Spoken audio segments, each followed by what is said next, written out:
तो कैसे हैं आप लोग। आशा करता हूं कि सभी लोग ठीक होंगे और आने वाली प्रतियोगी परीक्षाओं की तैयारी में लगे होंगे।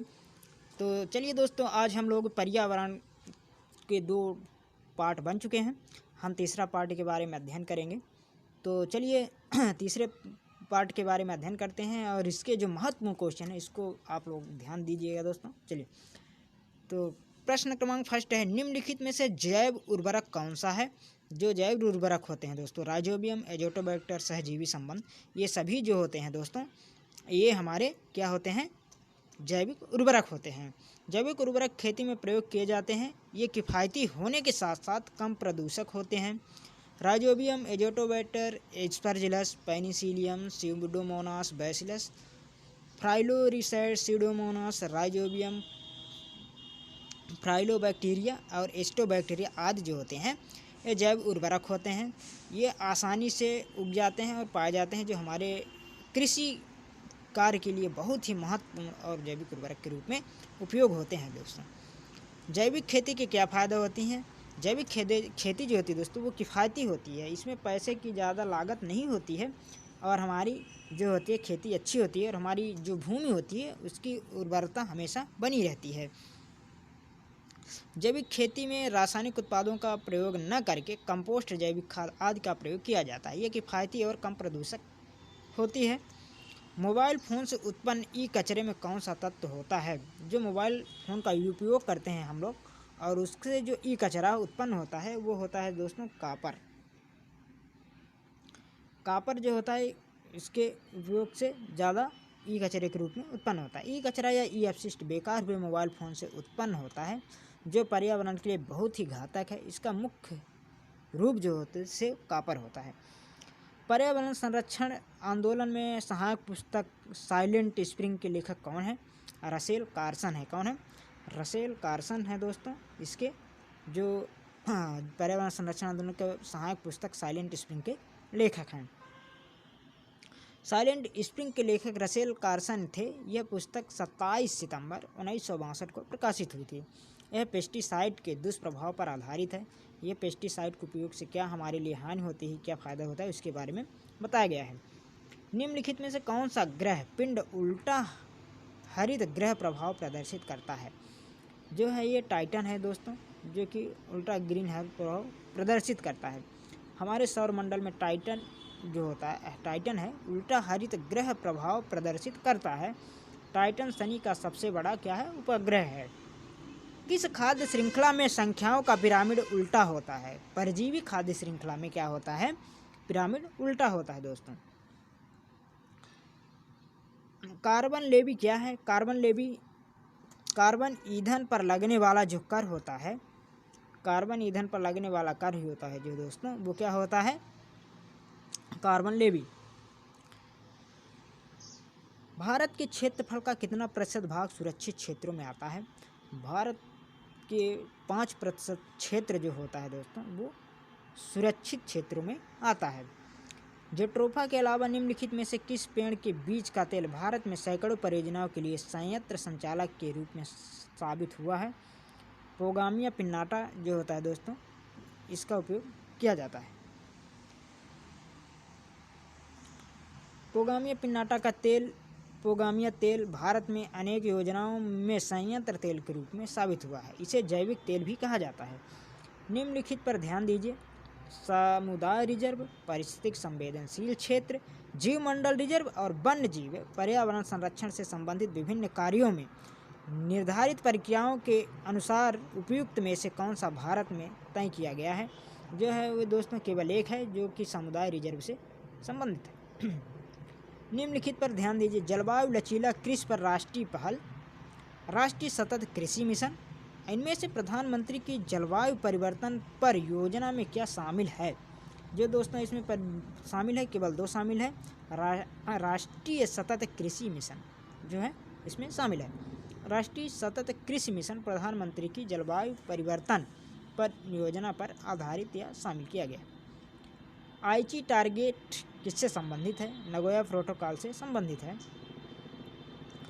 अम्लीय वर्षा ऐतिहासिक इमारतों का नुकसान करती है। इनमें से कौन सी ऐसी प्रक्रिया का अंतिम उत्पाद बनता है। जिप्सम। क्या बनता है, जिप्सम। अम्लीय वर्षा में सल्फर डाइऑक्साइड होती है जो चूने को जिप्सम में बदल देती है, जिससे ऐतिहासिक इमारतों को नुकसान होता है। क्या होता है? ऐतिहासिक इमारतों का नुकसान होता है। राष्ट्रीय चंबल वन्य जीव अभयारण्य किन 3 प्रदेशों में है? राष्ट्रीय चंबल वन्य जीव अभयारण्य जो राजस्थान, मध्य प्रदेश और उत्तर प्रदेश में है। राष्ट्रीय चंबल वन्य जीव अभयारण्य मध्य प्रदेश, उत्तर प्रदेश और राजस्थान में यह 5400 वर्ग किलोमीटर में फैला हुआ है। यह मुख्य रूप से घड़ियालों, गंगा की डॉल्फिन आदि के लिए है। जापान की निम्नलिखित 2 बीमारियों पर ध्यान दीजिए, मिनमाता और इताई इताई। इन बीमारियों के फैलने की 2 वजहें कौन सी हैं? जो मिनीमाता और इताई इताई है ये पारा के और कैडमियम के कारण होता है। मिनीमाता बीमारी का कारण जो है मेन तत्व है पारा है, और इताई इताई बीमारी का मुख्य कारण का तत्व जो होता है वो कैडमियम है। दोस्तों, नामदफा राष्ट्रीय उद्यान किस प्रदेश में है? यह अरुणाचल प्रदेश में है। नामदफा अरुणाचल प्रदेश में है। नामदफा राष्ट्रीय उद्यान अरुणाचल प्रदेश में है। यह क्षेत्रफल के हिसाब से तीसरा सबसे बड़ा राष्ट्रीय उद्यान है। इसका क्षेत्रफल 1985.23 वर्ग किलोमीटर है। इसकी स्थापना जो हुई है दोस्तों 1974 में हुई थी। जैव विविधता अधिनियम 2002 के बारे में निम्नलिखित कथनों पर ध्यान दीजिए। जैव विविधता अधिनियम 2002 के अनुसार भारत सरकार जैव विविधता धरोहर का विकास करेगी। स्वदेशी इलाज कराने वाले वैद्य और हकीमों को जैव विविधता क्षेत्रों में से संसाधनों का उपयोग करने के पहले अनुमति लेनी होगी। राष्ट्रीय जैव विविधता प्राधिकरण के बिना अनुमति के बिना जैविक संसाधनों से संबंधित पेटेंट लागू नहीं किया जा सकता है। कौन से कथन सत्य हैं? केवल 3 जो है वही सत्य है दोस्तों। कौन सा सत्य है? केवल 3 जो है, केवल 3 सत्य है। केवल 3 क्या है दोस्तों? देखिए हम लोग दिखाते हैं। राष्ट्रीय जैव विविधता प्राधिकरण के बिना जो होता है अनुमति के बिना जैविक संसाधनों से संबंधित पेटेंट लागू नहीं किया जा सकता है। जैव विविधता अधिनियम 2002 में पारित हुआ है। इसके अनुसार राष्ट्रीय जैव विविधता प्राधिकरण से बिना अनुमति के जैविक संसाधन से संबंधित पेटेंट लागू नहीं किया जा सकता। बर्ड वैलेंटाइन डे की शुरुआत कब हुई थी? बर्ड वैलेंटाइन डे की शुरुआत जो हुई थी दोस्तों 1971 में हुई थी। बर्ड वैलेंटाइन डे हर साल 2 फरवरी को मनाया जाता है। इसकी शुरुआत 1971 में हुई थी। इसका उद्देश्य विलुप्त होती झील तालाबों को बचाना है। केंद्रीय प्रदूषण नियंत्रण बोर्ड द्वारा आवासीय क्षेत्रों में अधिकतम ध्वनि सीमा कितनी हो सकती है? केंद्रीय प्रदूषण नियंत्रण आवासीय क्षेत्रों में अधिकतम जो ध्वनि है दोस्तों वो 55 डेसिबल से अधिक नहीं होनी चाहिए। बिलगिरी रंगा मंदिर वन्य जीव अभयारण्य किस प्रदेश में है? यह कर्नाटक में है दोस्तों। कहाँ है? कर्नाटक में है। बिलगिरी रंगा मंदिर वन्य जीव अभयारण्य कर्नाटक में है। यह 540 वर्ग किलोमीटर में फैला है। इसकी स्थापना 1974 में हुई थी। निम्नलिखित में से कौन सी संख्याओं के पारिस्थितिक पिरामिड केंद्र में व्यापक है? वन पारिस्थितिक तंत्र। निम्नलिखित कथनों पर ध्यान दीजिए। कथन क्रमांक 1 है दोस्तों, वन्य जीव क्षेत्रों, रिजर्व और प्रोटेक्टेड क्षेत्रों में मनुष्यों का हस्तक्षेप बिलिंग लेबोरेटरी कहा जाता है। वन्य जीव रिजर्व में किसी भी अनुसंधान की परमिशन नहीं है। कौन सा कथन सत्य है? केवल एक सत्य है दोस्तों। कौन सा सत्य है? ये वन्य जीव क्षेत्र, रिजर्व और प्रोटेक्टेड क्षेत्रों में मनुष्यों का हस्तक्षेप बिलिंग लेबोरेटरी कहा जाता है। केवल पहला है, क्योंकि वन्य जीव रिजर्व क्षेत्रों में शासन का आदेश लेकर बिना पशुओं को क्षति पहुंचा अनुसंधान किया जा सकता है। इसके बगैर बिना परमिशन के किसी भी मनुष्य का हस्तक्षेप या वहां जाना कानूनी अपराध है। विश्व का पहला ओजोन परत क्षरण के लिए सम्मेलन कहाँ हुआ था? जो विश्व में पहला ओजोन क्षरण का सम्मेलन हुआ था दोस्तों वो हुआ था वियना में। कहाँ हुआ था? वियना में। ओजोन परत क्षरण के लिए पहला सम्मेलन 1985 में ऑस्ट्रिया की राजधानी वियना में जो 1988 में लागू हुआ। इसमें 196 देशों में लागू किया जा चुका है। किन जंगलों में 1932 में भारत की पहली बाघों की जनगणना हुई थी? जो भारत में पहली बार 1932 में बाघों की जनगणना हुई थी, पलामू में हुई थी। पिट्टी पक्षी अभयारण्य कहाँ स्थित है? जो पिट्टी पक्षी अभयारण्य है दोस्तों वो लक्षद्वीप में स्थित है। विश्व जल दिवस कब मनाया जाता है? विश्व जल दिवस जो है मनाया जाता है दोस्तों वो मनाया जाता है 22 मार्च को। कब मनाया जाता है? 22 मार्च को विश्व जल दिवस 22 मार्च को मनाया जाता है। इसका उद्देश्य जो है विश्व के सभी देशों में स्वच्छ जल की उपलब्धता सुनिश्चित करना है। साइलेंट वैली नेशनल पार्क कहाँ है? साइलेंट वैली नेशनल पार्क दोस्तों केरल में है। कहाँ है? केरल में है। Silent valley national park Kerala में है। यह केरल के पलक्कड़ जिले में है। यह नीलगिरी पहाड़ में है। यह 236.74 वर्ग किलोमीटर में फैला हुआ है। परम्बिकुलम वन्य जीव अभयारण्य कहाँ है? केरल में है दोस्तों। कहाँ है? केरल में। परम्बिकुलम वन्य जीव अभयारण्य केरल में है, पलक्कड़ जिले में है। यह 89 वर्ग किलोमीटर में फैला हुआ है। IUCN द्वारा जारी खतरे में प्रजातियों की निम्नलिखित लिस्ट पर ध्यान दो। VU, EN, ER, CR, EW। इनमें से खतरे को बढ़ते क्रम में प्रजातियों को रखा जाए तो किस प्रकार होगा? 1, 2, 3, 4। मतलब खतरे को बढ़ता क्रम इस प्रकार है। UV मतलब UV इनलेबल चपेट में, इंडेंजर्ड खतरे में, क्रिटिकली इंडेंजर्ड गंभीर खतरे में, और EW जंगल से विलुप्त। निम्नलिखित अंतर्राष्ट्रीय निकायों में से किसने बाघों को बचाने और बाघ के आवासों को संरक्षित करने के लिए ग्लोबल टाइगर इनिशिएटिव शुरू करने में सक्रिय रुचि ली थी? वर्ल्ड बैंक ने लिया था। ग्लोबल टाइगर इनिशिएटिव बाघों को बचाने के लिए एक योजना है जिसमें वर्ल्ड बैंक ने रुचि ली थी। तटीय विनिमय क्षेत्र के संदर्भ में निम्नलिखित बयानों पर विचार करें। भारत में 1991 में CRZ अधिसूचना में तटीय क्षेत्र उच्च ज्वार पर आधारित थे। 2004 के स्वामीनाथन रिपोर्ट इस बात पर रिव्यू करने के लिए थी कि उच्च ज्वार लाइन सर्वोत्तम अभ्यास नहीं है और कम वैज्ञानिक हैं। CRZ अधिसूचना 2011 STL के बजाय तटस्थ किनारों पर निर्भरता रेखा की सीमा तय की गई है।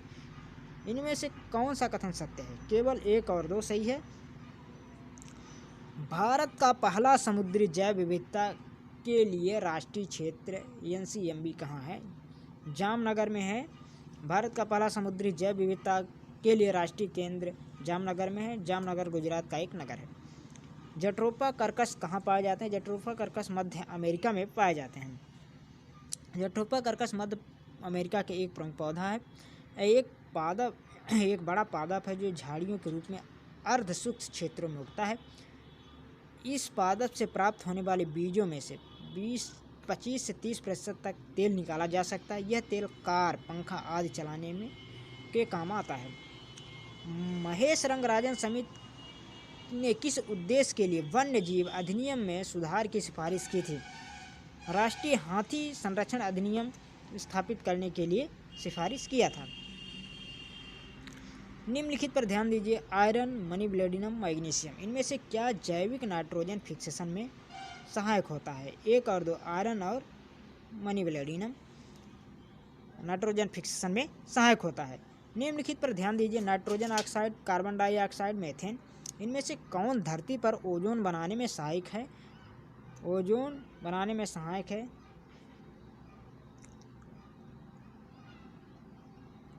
केवल C, केवल 1 और 2 नाइट्रोजन ऑक्साइड और कार्बन डाइऑक्साइड।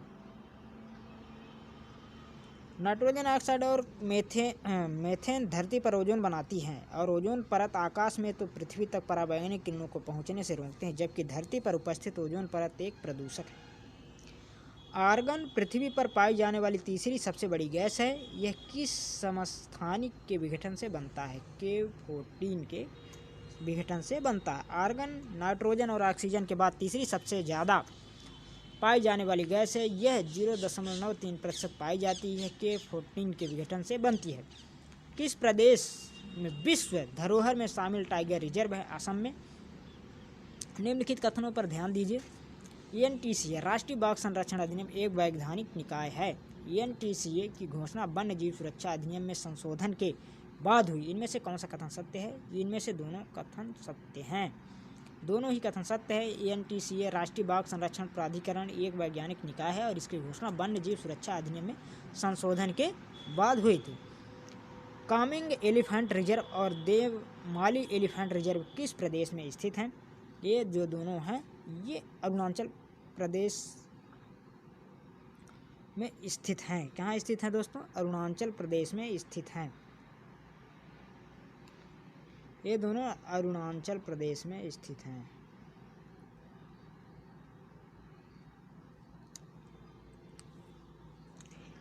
कमेगा एलिफेंट रिजर्व और देवमाली एलिफेंट रिजर्व अरुणाचल प्रदेश में स्थित हैं। तो दोस्तों बताइए कैसी लगी आज की वीडियो? कमेंट करें, शेयर करें और ज़्यादा से ज़्यादा लाइक करें और हमारे इस STD एजुकेशन 93 चैनल को सब्सक्राइब कर दें और बेल आइकन ज़रूर दबाएं ताकि हर आने वाली वीडियो को नोटिफिकेशन आपको मिल सके। धन्यवाद।